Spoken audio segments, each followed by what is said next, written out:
আসসালামু আলাইকুম রহমতুল্লাহি ওবরাকাতুহ।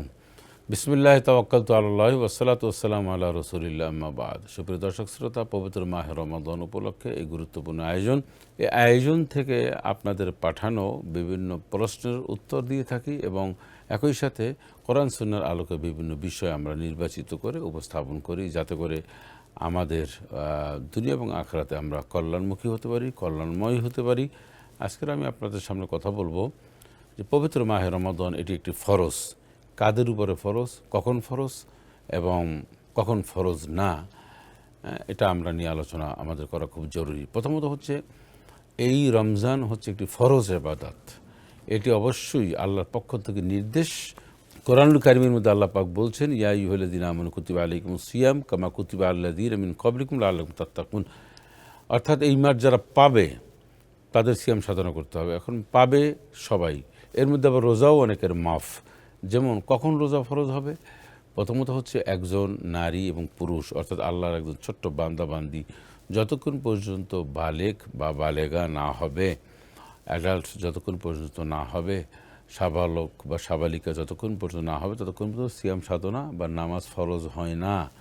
যখনই সে বয়প্রাপ্ত হয়ে যায়, অর্থাৎ তার শারীরিক কন্ডিশন, শারীরিক সিমটম যখনই আমরা বুঝবো, এটা বিশেষ করে মায়েরা বুঝবেন, মায়েদের বাপে, ছেলেরা বুঝবেন বাবারটা, স্বাভাবিকভাবে বুঝতে পারেন ওনারা, যে এই সিমটম দেখলেই যখন বুঝতে পারবেন যে মা এবং বাবা, ছেলে এখন বালেগ হয়েছে, বালেগা হয়েছে, মেয়ে, তাদের শারীরিক গঠন অবয়ব চেঞ্জ হয়েছে, এটা স্বাভাবিকভাবে বোঝা যায়।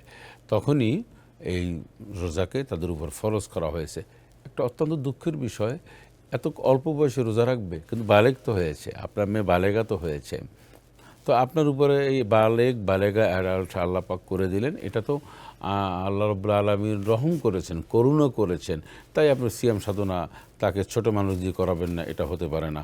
বালেগ বালেগা হওয়ার সাথে সাথে সিয়াম সাধনা তার উপরে ফরজ হয়ে যায়, অবশ্যই করতে হবে। যদি না করেন তাহলে সেও ওই ছেলে সন্তান যেমনিভাবে দায়ী হবে, আল্লাহর দরবারে গিল্টি হবে, আপনিও হবেন। আপনি হবেন এই জন্য যে তারা এখনও তুলনামূলক ছোট, বালেগা হলেও তারা এখনও ছোট। আপনি তাদেরকে উৎসাহ দেননি, নির্দেশ প্রদান করেননি, কারণ আল্লাহর রসুলের নির্দেশ আল্লাহর পক্ষ থেকে ওয়ামুর আহলাকা বিস-সালাত ওয়াসতাবির আলাইহা। হে নবী, আপনার পরিবার পরিজনকে আপনি ভালো কাজের আদেশ দিন, নামাজের আদেশ দিন।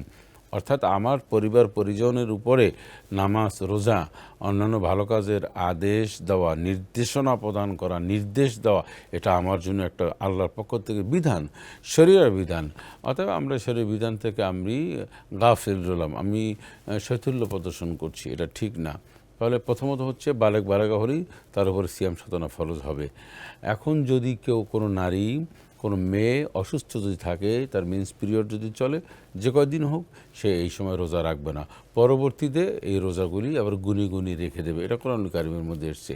একজন ছেলে বা যে কোনো একজন মানুষ অসুস্থ যদি থাকে, একেবারে শারীরিক কন্ডিশন এতটাই বেশি যে সে, তার পক্ষে রোজা রাখা আদৌ সম্ভব না।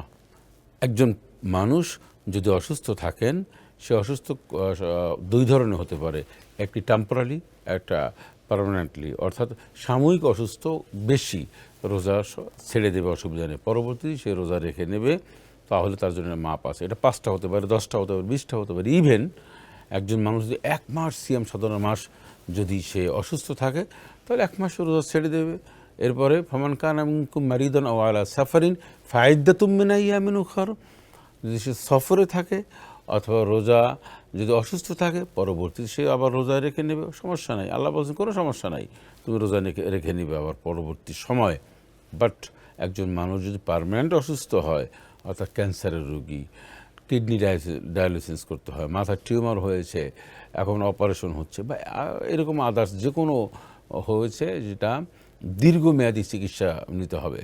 এখন দীর্ঘমেয়াদী রোজা রাখার শারীরিক কোনো শক্তি, সামর্থ্য, অ্যাবিলিটি নাই, তিনি রোজা ছেড়ে দেবেন। যদি দীর্ঘমেয়াদী হয়, তাহলে এই রোজার যে কাফারা, ফিদিয়া, সেটা দিয়ে দেবেন।